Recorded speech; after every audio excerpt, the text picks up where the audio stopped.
الرحمن الرحیم السلام علیکم ورحمۃ اللہ وبرکاتہ۔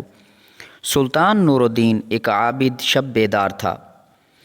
وہ ایک عظیم الشان سلطنت کا فرما روا ہونے کے باوجود ایسا مرد درویش تھا جس کی راتیں مسلح پر گزرتی تھیں اور دن میدان جہاد میں۔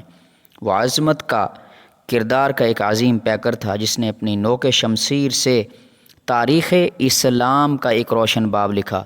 سلطان نور الدین زنگی رات کا بیشتر حصہ عبادات و مناجات میں گزارتا تھا۔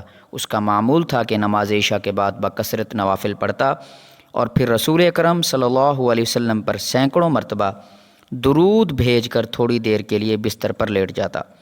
چند ساعتوں کے بعد پھر تہجد کے لیے اٹھ کھڑا ہوتا اور صبح تک نہایت خشوع اور خضوع کے ساتھ عبادت میں مشغول رہتا۔ 557 ہجری 1122 کی ایک شب وہ ہو کر بستر پر لیٹا۔ خواب میں 3 بار رسول کریم صلی اللہ علیہ وسلم کی زیارت ہوئی۔ بعض روایتوں میں ہے کہ سلطان نے متواتر 3 رات حضور صلی اللہ علیہ وسلم کو خواب میں دیکھا۔ ہر مرتبہ 2 آدمیوں کی طرف اشارہ کرتے ہوئے حضور صلی اللہ علیہ وسلم نے فرمایا، نور الدین، یہ آدمی مجھے ستا رہے ہیں، ان کے شر کا استحصال کر۔ نور الدین یہ خواب دیکھ کر سخت مضطرب ہوا، بار بار استغفار پڑھتا اور رو رو کر کہتا کہ میرے آقا و مولا کو میرے جیتے جی کوئی ستائے، یہ نہیں ہو سکتا۔ میری جان، مال و اولاد سب آقا مدنی پر نثار ہے۔ خدا اس دن کے لیے نور الدین کو زندہ نہ رکھے کہ حضور صلی اللہ علیہ وسلم کو غلام یاد فرمائیں اور وہ دمشق میں آرام سے بیٹھا رہے۔ سلطان نور الدین بے چین ہو گیا اور اسے یقین ہو گیا کہ مدینہ منورہ میں ضرور کوئی ایسا ناشدنی واقعہ ہوا ہے جس سے سرور کونین کی روح کے اقدس کو تکلیف پہنچی ہے۔ خواب سے بیدار ہوتے ہی اس نے 20 اعیان دولت کو ساتھ لیا اور بہت سا خزانہ گھوڑوں پر لدوا کر مدینہ منورہ کی طرف روانہ ہو گیا۔ اہل دمشق سلطان کے یکایک عازم سفر ہونے سے بہت حیران ہوئے، لیکن کسی کو معلوم نہ تھا کہ اصل بات کیا ہے۔ دمشق سے مدینہ منورہ پہنچنے میں عام طور پر 20 سے 25 دن لگتے تھے، لیکن سلطان نے یہ فاصلہ نہایت تیز رفتاری کے ساتھ طے کیا اور 16ویں دن مدینہ منورہ جا پہنچا۔ اہل مدینہ اس کی اچانک آمد پر حیران رہ گئے۔ سلطان نے آتے ہی شہر میں آنے جانے کے دروازے بند کرا دیے، پھر اعلان کرا دیا، منادی کرا دی کہ آج تمام اہل مدینہ اس کے ساتھ کھانا کھائیں۔ تمام اہل مدینہ نے نہایت خوشی سے سلطان کی دعوت قبول کی۔ اس طرح مدینہ منورہ کے تمام لوگ سلطان کی نظر سے گزر گئے، لیکن ان میں وہ آدمی نہیں تھے جن کی شکلیں اسے خواب میں دکھائی گئی تھی۔ سلطان نے اکابر شہر سے پوچھا کہ کوئی ایسا شخص تو باقی نہیں رہا جو کسی وجہ سے دعوت میں شریک نہ ہو سکا ہو۔ انہوں نے عرض کیا کہ اہل مدینہ میں سے تو کوئی شخص ایسا نہیں رہا جو دعوت میں شریک نہ ہوا ہو، البتہ 2 خدا رسیدہ مغربی جو مدت سے یہاں مقیم ہیں نہیں آئے۔ یہ دونوں بزرگ عبادت میں مشغول رہتے ہیں، اگر کچھ وقت بچتا ہے تو جنت البقیع میں لوگوں کو پانی پلاتے ہیں، اس کے سوا کسی سے ملتے ملاتے نہیں ہیں۔ سلطان نے حکم دیا ان دونوں کو بھی ضرور یہاں لاؤ۔ جب وہ دونوں سلطان کے سامنے لائے گئے تو اس نے ایک نظر میں پہچان لیا کہ یہ وہی 2 آدمی ہیں جو اسے خواب میں دکھائے گئے تھے۔ انہیں دیکھ کر سلطان کا خون کھول اٹھا، لیکن تحقیق حال ضروری تھی کیونکہ ان کا لباس زاہدانہ اور شکل و صورت مومنوں کی تھی۔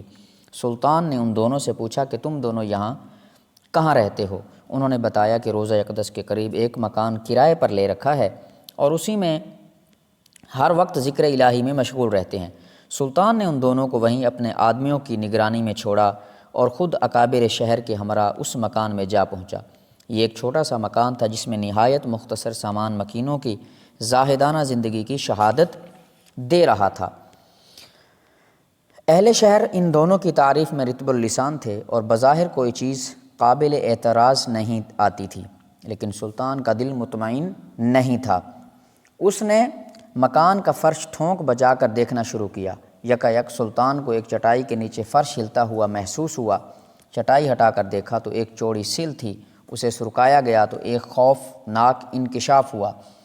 یہ ایک سرنگ تھی جو روضہ اقدس کے طرف جاتی تھی۔ سلطان سارا معاملہ آنن فانن سمجھ گیا اور بے اختیار اس کے منہ سے صدق اللہ و صدق رسولہ نبی الکریم نکلا۔ سادہ مزاج اہل مدینہ میں بھی ان بھیڑ نما بھیڑیوں کی یہ حرکت دیکھ کر حیران رہ گئے، ششدر رہ گئے۔ سلطان اب قہر و جلال کی مجسم تصویر بن گیا اور اس نے دونوں ملعونوں کو باپائے زنجیر کر کے اپنے سامنے لانے کا حکم دیا۔ جب وہ سلطان کے سامنے پیش ہوئے تو اس نے ان سے نہایت غضبناک لہجہ میں مخاطب ہو کر پوچھا، سچ سچ بتاؤ تم کون ہو اور اس ناپاک حرکت سے تمہارا کیا مقصد ہے؟ دونوں ملعونوں نے نہایت بے شرمی اور ڈھٹائی سے جواب دیا، اے بادشاہ، ہم نصرانی ہیں۔ بعض روایتوں میں یہ ہے کہ یہ دونوں یہودی تھے اور اپنی قوم کی طرف سے تمہارے پیغمبر کی لاش چرانے پر مامور ہوئے ہیں۔ ہمارے نزدیک اس سے بڑھ کر کوئی اور کار ثواب نہیں، لیکن افسوس کہ عین وقت جب ہمارا کام تھوڑا باقی رہ گیا تھا تو تم نے ہمیں گرفتار کر لیا۔ ایک روایت میں یہ ہے کہ یہ سرنگ حضرت عمر رضی اللہ عنہ کے جسد مبارک تک پہنچ چکی تھی، یہاں تک کہ ان کا ایک پاؤں ننگا ہو گیا تھا۔ سلطان کا پیمانہ صبر لبریز ہو گیا، اس نے تلوار کھینچ کر ان دونوں بدبختوں کی گردنیں اڑا دیں اور ان کی لاشیں بھڑکتی ہوئی آگ کے الاؤ میں ڈلوا دیں۔ یہ کام انجام دے کر سلطان پر رقت طاری ہو گئی اور شدت گریا سے اس کی آواز بند ہو گئی۔ وہ مدینہ کی گلیوں میں روتا گھومتا اور کہتا، ظاہر نصیب ہے کہ اس کی خدمت کے لیے حضور صلی اللہ علیہ وسلم نے اس غلام کا انتخاب فرمایا۔ جب ذرا قرار آیا تو سلطان نے حکم دیا کہ روضہ نبوی صلی اللہ علیہ وسلم کے گرد ایک گہری خندق کھود دی جائے اور اسے پگھلے ہوئے سیسے سے پاٹ دیا جائے۔ سلطان کے حکم کی تعمیل میں روضہ اطہر کے چاروں اطراف اتنی گہری خندق کھودی گئی کہ زمین سے پانی نکل آیا۔ اس کے بعد اس میں سیسا بھر دیا گیا تاکہ زمانہ کی دست بدر سے محفوظ ہر طرح محفوظ رہے۔ یہ سیسے کی دیوار روضہ اقدس کے گرد آج بھی موجود ہے اور انشاءاللہ اب تک قائم رہے گی۔ آج بھی اہل مدینہ سلطان نور الدین کا نام نہایت محبت اور احترام سے لیتے ہیں اور ان کا شمار ان نفوس قدسی میں کرتے ہیں جن پر سید البشر نے خود اعتماد کا اظہار فرمایا اور ان کے محب رسول ہونے کی تصدیق فرمائی۔ یہ رتبہ بلند ملا جس کو مل گیا۔ حاصل یہ ہے کہ اللہ کی محبت کی طرح اللہ کے نبی صلی اللہ علیہ وسلم کی محبت بھی ایک عظیم دولت ہے۔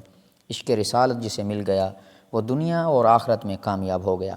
ہمیں بھی چاہیے کہ اپنے دل میں دنیا کی ہر چیز سے زیادہ اپنے اللہ کی محبت رکھیں۔ آمین یا رب العالمین۔ السلام علیکم ورحمۃ اللہ وبرکاتہ۔